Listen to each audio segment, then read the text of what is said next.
വിമുക്ത ഭടന്മാരെ കേന്ദ്രീകരിച്ച് ഗൾഫിൽ ഒരു വലിയ തട്ടിപ്പ് നടക്കുന്നുണ്ടല്ലോ. പ്രിയ, അത് വിമുക്ത ഭടന്മാരെ കേന്ദ്രീകരിച്ച് ഒരു തട്ടിപ്പ് നടക്കുന്നുണ്ട്. ആയിരക്കണക്കിന് മലയാളികൾ കുടുങ്ങിയിട്ടുണ്ട്. ഗൾഫ് രാജ്യങ്ങൾ Oman, Qatar, Saudi Arabia, UAE ഉൾപ്പെടെയുള്ള രാജ്യങ്ങളിലാണ് ഈ കുരുക്ക് നടക്കുന്നത്. മലയാളികൾ മാത്രമല്ല, ഇന്ത്യയിൽ നിന്നുള്ള ആളുകൾ കുരുങ്ങിക്കിടക്കുകയാണ്. നമ്മുടെ ആർമി, നേവി, എയർഫോഴ്സ്, പാരാമിലിറ്ററി തുടങ്ങിയവയിൽ ജോലി ചെയ്തിരുന്ന ആളുകളെയാണ് റിക്രൂട്ട് ചെയ്തിരിക്കുന്നത്. അപ്പോൾ ഇത് കേവലം ഒരു തൊഴിൽ തട്ടിപ്പല്ല. നമ്മൾ തൊഴിൽ തട്ടിപ്പെന്ന് പറഞ്ഞാൽ അവിടെ പോയി ജോലി ചെയ്തു ശമ്പളം കിട്ടുന്നില്ല എന്നതാണ് പൊതുവിൽ പറയുന്നത്. പക്ഷേ ഇതല്ല. രഹസ്യാന്വേഷണ ഏജൻസികൾ അന്വേഷണം ആരംഭിച്ചിട്ടുണ്ട്. കാരണം നമ്മുടെ സൈന്യത്തിൽ ജോലി ചെയ്യുന്ന ആളുകൾക്ക് വലിയ വാഗ്ദാനങ്ങൾ കൊടുക്കുന്നു. നിങ്ങൾ ഗൾഫ് രാജ്യങ്ങളിലേക്ക് വരൂ, നിങ്ങൾക്ക് അവിടെ തൊഴിലവസരം എന്ന് പറഞ്ഞാൽ, ഈ സൈന്യത്തിൽ പറയുമ്പോൾ എല്ലാവരും റിട്ടയർ ചെയ്ത് 55 58 വയസ്സ് കഴിഞ്ഞ് വിരമിച്ചവരാണെന്ന് കരുതരുത്. കാരണം സേനയിൽ ഷോർട്ട് സർവീസ് ഉണ്ട്. മിനിമം ഇത്ര വർഷം കഴിഞ്ഞാൽ പുറത്തേക്ക് വരാം. സേനയിൽ നിന്ന് പുറത്ത് വന്നിട്ട് മറ്റു ജോലികൾ നോക്കുന്നുണ്ട്.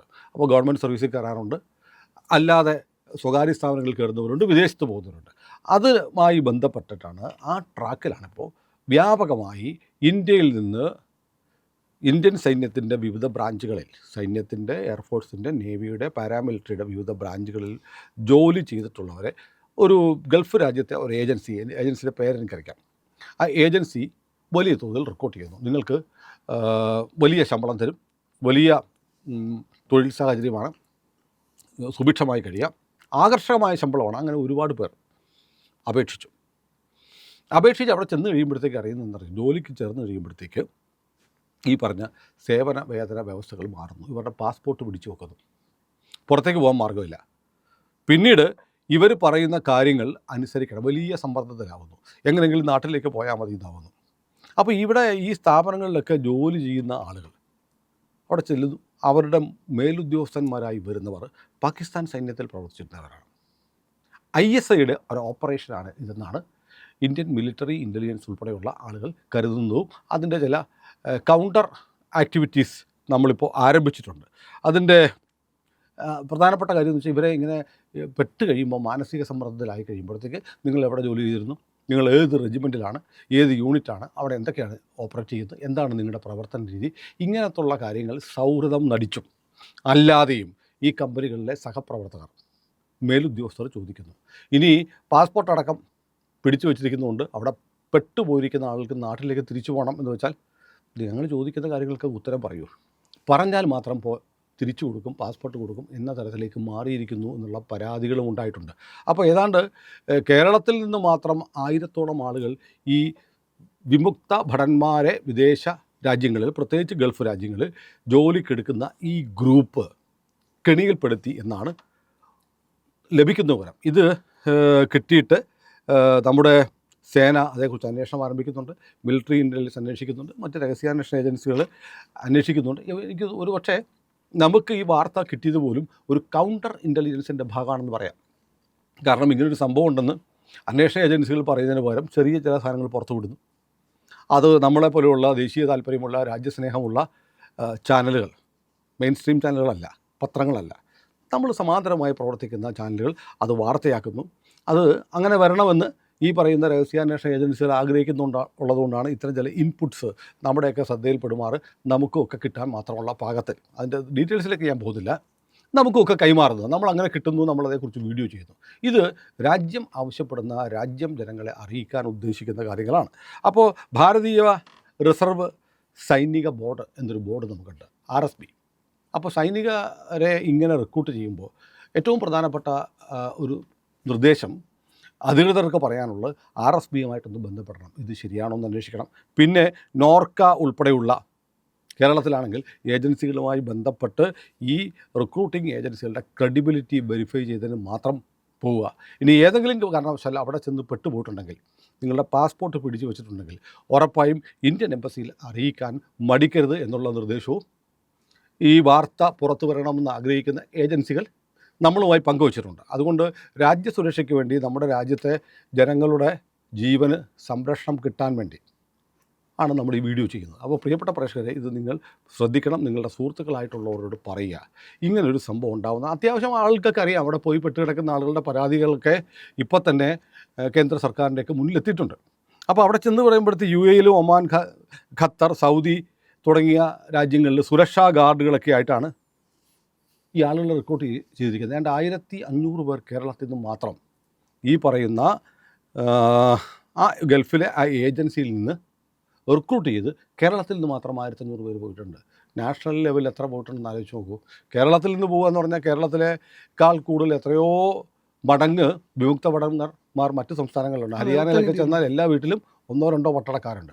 അപ്പോൾ ഇവരെയൊക്കെ റിക്രൂട്ട് ചെയ്തുകൊണ്ടുവന്ന് തൊഴിൽ കൊടുക്കുക എന്നുള്ള വ്യാജേന ഇവരിൽ നിന്ന് ഒരു തരത്തിലുള്ള ചാരപ്രവർത്തനം നടത്താൻ പറ്റുമോ? ഇന്ത്യയുടെ സുരക്ഷാ സംവിധാനങ്ങൾ, സൈനിക നീക്കങ്ങൾ, നമ്മുടെ സൈനിക ക്യാമ്പുകൾ എവിടെയൊക്കെ ഉണ്ട് തുടങ്ങിയ വിവരങ്ങൾ പങ്കുവെക്കാൻ ഉദ്ദേശിച്ച് തന്നെയാണ് ചെയ്യുന്നത്.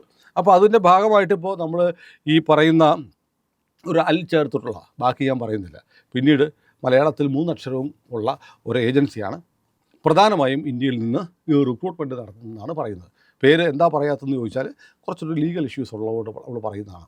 അത് സംബന്ധിച്ചുള്ള പരാതികളൊക്കെ വരട്ടെ. പരാതികളൊക്കെ വരും ദിവസങ്ങളിൽ വലിയ വാർത്തയായി വരാനുള്ള സാധ്യതയുണ്ട്. ആ സമയത്ത് നമുക്ക് പേര് പറയാം. അതുകൊണ്ട് അൽ എന്ന് തുടങ്ങുന്ന പേരിൽ തുടങ്ങാം. അവിടുത്തെ എല്ലാ സ്ഥാപനങ്ങളും അൽ വെച്ചിട്ടായിരിക്കും അല്ലേ? അപ്പോൾ അൽ തുടങ്ങിയിട്ട് മലയാളത്തിൽ 3 അക്ഷരമുള്ള ഈ റിക്രൂട്ടിംഗ് ഏജൻസി നടത്തുന്ന ഏർപ്പാട് അത്ര സത്യസന്ധമല്ല എന്നാണ് കേന്ദ്ര ഏജൻസികൾ വിലയിരുത്തുന്നത്. അപ്പോൾ ഇന്ത്യയിലെ വിവിധ സ്റ്റേറ്റുകളിൽ നിന്നുള്ള ആളുകളെയൊക്കെ ഇങ്ങനെ കൊണ്ടുപോകുന്നു. അവർക്ക് ഈ ഒറ്റപ്പെട്ട സ്ഥലങ്ങളിലുള്ള, ഇവർ കൊണ്ടുപോയി കഴിഞ്ഞാൽ വളരെ വിദൂരമായ സ്ഥലങ്ങളിലുള്ള ഗോഡൗണുകൾ, പിന്നെ എന്താണ് ഈ എണ്ണപ്പാടങ്ങൾ, ഓയിൽ ഫീൽഡ്സ്, ഇതിനൊക്കെ കാവൽ നിൽക്കാനാണ് പറയുന്നത്. അപ്പോൾ അവിടെ തന്നെ പുറം ലോകവുമായി ബന്ധപ്പെടാനുള്ള സാധ്യതകൾ പിന്നെ കുറവാണ്. അവിടെ ഒറ്റപ്പെടുന്ന നമ്മൾ ആടുജീവിതത്തിൻ്റെ ഒരു ആധുനിക വേർഷൻ എന്ന് പറയാം. അവിടെ ചെന്ന് പെട്ട് കഴിഞ്ഞാൽ പിന്നീട് ഈ പറഞ്ഞ തരത്തിൽ ബാഹ്യലോകവുമായി ബന്ധപ്പെടാൻ കാര്യമില്ല. പറയുന്ന ശമ്പളം കിട്ടുന്നില്ല, പാസ്പോർട്ട് കയ്യിലായിരിക്കും, അപ്പോൾ ഡ്യൂട്ടി സമയം വളരെ കൂടുതലായിരിക്കും. അങ്ങനെ മാനസികമായി തളർന്നു കഴിയുമ്പോൾ ചെന്നിട്ട് ഇവരോട് പറയുകയാണ്, നിങ്ങൾ ഇവിടുന്ന് രക്ഷപ്പെടുത്താൻ മാർഗമുണ്ട്. നിങ്ങൾ പട്ടാളത്തിലുണ്ടായിരുന്നല്ലേ, നിങ്ങളുടെ റെജിമെൻറ്റിൻ്റെ കാര്യമൊക്കെ ഒന്ന് പറഞ്ഞേ എന്ന് പറയുമ്പോൾ ഒരു പക്ഷേ മനസ്സുകൊണ്ട് പതറിപ്പോകുന്ന ആളുകൾ ഈ വിവരങ്ങൾ കൈമാറുന്നൊരു സാഹചര്യം ഉണ്ടാവാം. അതല്ല എങ്കിൽ അവിടെ ചെന്ന് കഴിയുമ്പോഴത്തേക്ക് മേലുദ്യോഗസ്ഥർ എന്ന നിലയിൽ വളരെ ലോഹ്യം കൂടുന്നു, ഇവരോട് അടുപ്പം കൂടിയിട്ട് പതുക്കെ കാര്യങ്ങൾ. അപ്പോൾ ഈ റിക്രൂട്ടിംഗ് ഏജൻസിയുമായി ബന്ധപ്പെട്ട് ആളുകളെ റിക്രൂട്ട് ചെയ്യുന്നതും സിലക്ട് ചെയ്യുന്നതും ജോലി സ്ഥലങ്ങളിൽ കൊണ്ടുപോകുന്നതും അവർക്ക് മേൽനോട്ടം വഹിക്കുന്നതുമൊക്കെ പാകിസ്ഥാൻ സൈന്യവും ISIയുമായി ബന്ധപ്പെട്ട ആളുകളാണ് എന്നാണ് ലഭിക്കുന്ന വിവരങ്ങൾ. അപ്പോൾ ഏതായാലും ഇന്ത്യ ഗവൺമെൻറ് ഇത് ഗൗരവത്തിലെടുത്തിട്ടുണ്ട്. വളരെ പ്രധാനപ്പെട്ട ഒരു അറിയിപ്പ് എന്ന നിലയിൽ നമുക്ക് പറയാനുള്ളത്, ഒരു വലിയ ചതിക്കടി ഇതിൻ്റെ പിന്നിലുണ്ട്. സൈനിക സേവനം മതിയാക്കിയതിന് ശേഷം ഗൾഫ് രാജ്യങ്ങളിൽ ഇങ്ങനെ സുരക്ഷാ ജോലിക്കായി പോകുന്ന ആളുകൾ ശ്രദ്ധിക്കേണ്ട ഒരു കാര്യം ഉറപ്പായും, അതുകൊണ്ടാണ് ഈ പറഞ്ഞ നോർക്ക അടക്കമുള്ള ഏജൻസികൾ വഴി വെരിഫൈ ചെയ്തിട്ട്, അല്ലെങ്കിൽ മൈഗ്രേറ്റ് എന്നൊരു സംവിധാനം നമുക്കുണ്ട്.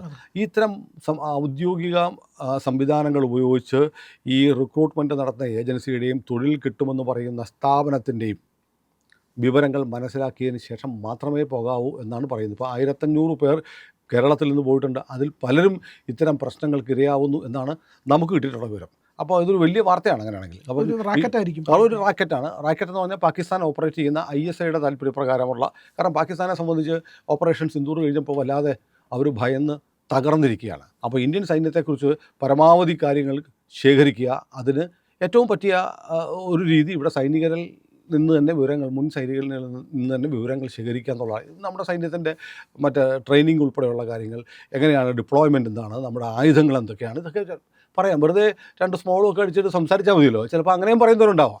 പിന്നെ കേരളത്തിൽ നിന്ന് ഈ ഏജൻസി ഏറ്റവും കൂടുതൽ ആളുകളെ കേരളത്തിൽ നിന്ന് ഫോക്കസ് ചെയ്യുന്നു എന്ന് പറയുന്നതിനകത്ത് കേരളത്തിൻ്റെ ഒരു പ്രത്യേകമായ ചില സാഹചര്യങ്ങളുണ്ടല്ലോ, രാഷ്ട്രീയ സാഹചര്യങ്ങളുണ്ടായിരിക്കാം. വിരമിച്ച സൈനികരിൽ നല്ല ശതമാനവും, ഏതാണ്ട് 99% ദേശാഭിമാനികളാണെങ്കിൽ, എന്നാൽ ഇത് വെറും ഒരു ജോലിയാണ് എന്ന് കരുതി പോയവരുമുണ്ട്. എൻ്റെ നാട്ടിലൊക്കെ ഈ CPMൻ്റെ പ്രവർത്തകരായിരുന്ന ചില ആളുകൾ പട്ടാളത്തിൽ പോയി ചേർന്നു. അവിടെ ചേർന്നിട്ട് ഇന്ത്യൻ പട്ടാളത്തിൻ്റെ രഹസ്യമൊക്കെ പഠിക്കാൻ പോയതാണ്. ട്രെയിനിങ്ങിൻ്റെ 5-ാം ദിവസം പരിപ്പളകി കെട്ടിയും കിടക്കെ എടുത്ത് തിരിച്ചു വന്ന് അങ്ങനെയുള്ള ആളുകളൊക്കെ ഉണ്ട്. CPMൻ്റെ ഒരു നേതാവ് പോലും ഉണ്ടായിരുന്നു. CPMൻ്റെ വൈക്കത്തെ ഒരു പ്രധാനപ്പെട്ട നേതാവ് ഇങ്ങനെ പട്ടാളത്തിൽ ചേരാൻ പോയിട്ട് അവസാനം ഓടി രക്ഷപ്പെട്ടു വന്ന ആളാണ്. അങ്ങനെയൊക്കെ കഥയുണ്ട്. പക്ഷേ ഇത് കേരളത്തിലെ ആളുകളെ വല്ലാതെ ഫോക്കസ് ചെയ്യുന്നുണ്ടെന്നാണ് നമുക്ക് ലഭിക്കുന്ന വിവരം. അപ്പോൾ അതുകൊണ്ട് നമ്മുടെ നാട്ടിലുള്ള സൈനികരും അവരുടെ കുടുംബങ്ങളും ശ്രദ്ധിക്കുക. വിദേശത്തു നിന്നുള്ള ഇത്തരം ഓഫറുകളുടെ പിന്നിൽ പാകിസ്ഥാൻ്റെ ഒരു ഇടപെടലുണ്ട് എന്ന് മനസ്സിലാക്കുന്നുണ്ട്. എല്ലാ ഏജൻസികളും അങ്ങനെയാണെന്നല്ല. അപ്പോൾ ഏതായാലും അത് ശ്രദ്ധിക്കുക, ജാഗ്രതയാണ്. നമ്മുടെ രാജ്യത്തിൻ്റെ രഹസ്യങ്ങൾ ചോർത്താൻ വേണ്ടി വിരമിച്ച സൈനികരെ ഉപയോഗപ്പെടുത്തുന്ന ഒരു സംഘം കേരളത്തിലും ഈ ഏജൻസിയുടെ മറവിൽ പ്രവർത്തിക്കുന്നുണ്ട്. ഇവിടുന്ന് ആളുകളെ കയറ്റിക്കൊണ്ടു പോകുന്നതിൻ്റെ പിന്നിൽ പ്രവർത്തിക്കുന്ന ആളുകളെക്കുറിച്ച് പ്രത്യേകിച്ച് പറയണ്ടല്ലോ, ആരായിരിക്കും എന്നറിയാം. അതുകൊണ്ട് അതീവ ജാഗ്രത വേണം എന്നാണ് രഹസ്യാന്വേഷണ ഏജൻസികളൊക്കെ പറയുന്നത്. അതുകൊണ്ട് ശ്രദ്ധിക്കുക, ഇത് വളരെ പ്രധാനപ്പെട്ടൊരു സംഗതിയാണ്. നമുക്ക് വ്യക്തിപരമായി ഉണ്ടാകുന്ന കഷ്ടപ്പാടുകൾ മാത്രമല്ല, നമ്മുടെ രാജ്യത്തിൻ്റെ രഹസ്യങ്ങൾ ഊറ്റിയെടുക്കാൻ വേണ്ടി നേരത്തെ ഹണി ട്രാപ്പായിരുന്നു, ഏതെങ്കിലും സ്ത്രീകളുമായി ബന്ധപ്പെടുത്തി കുരുക്കിയിട്ട് രഹസ്യം ചോർത്തതായിരുന്നു. ഇതങ്ങനെയല്ല. അവിടെ ചെന്നിട്ട് പാസ്പോർട്ട് ഉൾപ്പെടെ പിടിച്ചു വെച്ച് ശമ്പളവും കൊടുക്കാതെ പീഡിപ്പിച്ചിട്ട് നിനക്ക് ഇതൊക്കെ തരാം, നീ കാര്യം പറയുക എന്ന് പറയുന്നൊരവസ്ഥ ഉണ്ടായി വരുന്നുണ്ട്. 1500 മലയാളികളാണ് ഇപ്പോൾ ഈ പറഞ്ഞ ഏജൻസി വഴി റിക്രൂട്ട്മെൻറ്റ് നടത്തി ഇപ്പോൾ ഗൾഫ് രാജ്യങ്ങളിലേക്ക് പോയിട്ടുള്ളത്. സാധാരണ മേഴ്സണറീസ് ഒക്കെയാണ് ഇങ്ങനെ ആയിട്ടൊക്കെയാണ് കൊണ്ടുപോകാറുള്ളത് ഉദ്യോഗസ്ഥരെ. ഈ സൈനികരായിട്ട് വിരമിച്ചവരെയൊക്കെ മേഴ്സണറീസ് ആയിട്ട് കൊണ്ടുപോകും. പക്ഷേ ഇത് അതിൽ നിന്ന് വ്യത്യസ്തമായിട്ടുള്ള ഒരു അതെ, ഇത് ഒരിടത്തും ഈ വാർത്ത വന്നിട്ടില്ല. അതുകൊണ്ട് ഒരു അറിവിലേക്ക്, പൊതുജന താല്പര്യാർത്ഥം, രാജ്യ താല്പര്യാർത്ഥമാണ് ഞങ്ങൾ ഈ വാർത്ത നിങ്ങളോട് അറിയിക്കുന്നത്.